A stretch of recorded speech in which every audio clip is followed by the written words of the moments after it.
We're in Acts, the Acts study for week 5. Today is September 30th, and I'll be reading from Acts chapter 7, verses 1 through 16. Then the high priest asked him, "Are these things so?" And Stephen replied, "Brothers and fathers, listen to me. The God of glory appeared to our ancestor Abraham when he was in Mesopotamia, before he lived in Haran, and said to him, 'Leave your country and your relatives and go to the land that I will show you.' Then he left the country of the Chaldeans and settled in Haran. After his father died, God had him move from there to this country in which you are now living. He did not give him any of it as a heritage, not even a foot's length, but promised to give it to him as his possession and to his descendants after him, even though he had no child. And God spoke in these terms, that his descendants would be resident aliens in a country belonging to others, who would enslave them and mistreat them during 400 years. But I will judge the nation that they serve, said God, and after that they shall come out and worship me in this place. Then he gave him the covenant of circumcision. And so Abraham became the father of Isaac and circumcised him on the 8th day, and Isaac became the father of Jacob, and Jacob of the 12 patriarchs.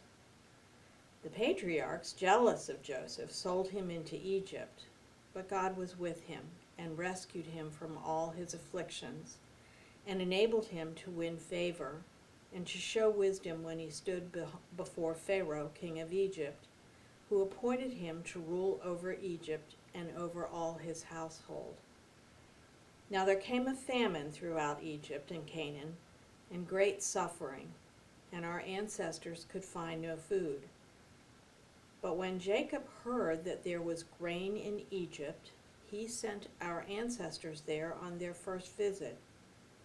On the second visit, Joseph made himself known to his brothers, and Joseph's family became known to Pharaoh. Then Joseph sent and invited his father Jacob and all his relatives to come to him, 75 in all. So Jacob went down to Egypt.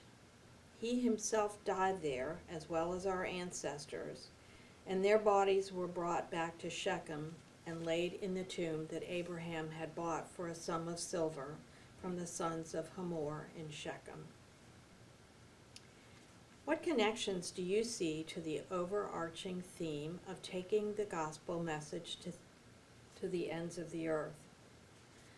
What connections did you see within the additional scripture references?